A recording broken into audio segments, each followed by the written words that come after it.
Le 29 juillet dernier, le Conseil des ministres a adopté un projet de loi relatif à la Poste et aux activités postales. La Poste, aujourd'hui service public, devrait se transformer en société anonyme au 1er janvier prochain. La privatisation de la Poste est en marche. Ma grand-mère habite une petite ferme isolée. 800 km nous séparent. Pourtant, dès demain, elle recevra cette lettre.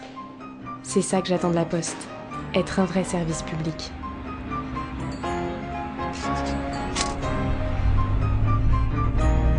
Moi, je distribue le courrier 6 jours sur 7.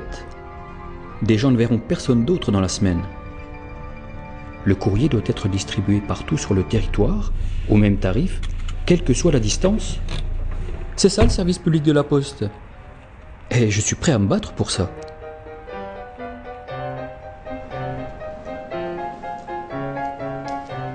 Moi, je suis au RSA. Je touche 454 € par mois. Aucune banque n'a voulu de moi. Il n'y a que la banque postale qui ne m'a pas rejeté. Parce que c'est encore une banque publique, tant qu'elle n'est pas privatisée.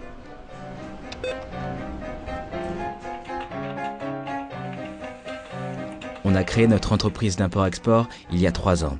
Chez nous, tout passe par Internet. Bon, enfin, presque tout. Les colis, c'est la Poste qui s'en charge. C'est important cette lettre. Je vais l'envoyer recommander. La Poste, avec l'école, c'est le seul service public qui nous reste dans cette cité. On y est accueillis, conseillés, mais déjà ils ferment des guichets, ils suppriment des emplois. C'est plus long, les gens se plaignent. Je crois que la Poste est menacée. Il faut faire quelque chose.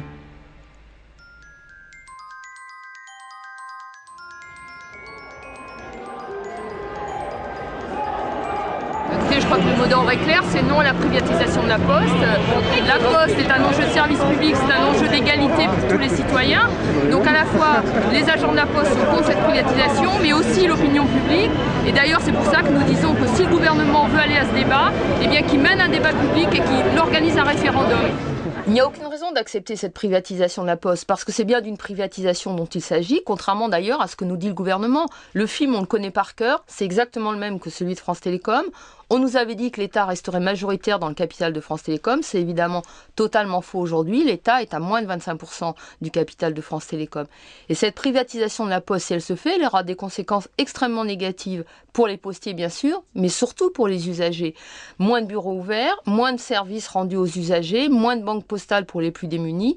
Alors effectivement, ce projet, il faut le combattre. Les postiers et les usagers ensemble, avec les associations, avec les élus, avec les partis.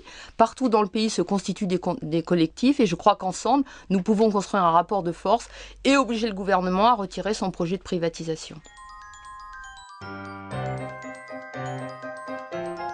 La Poste nous concerne, toutes et tous.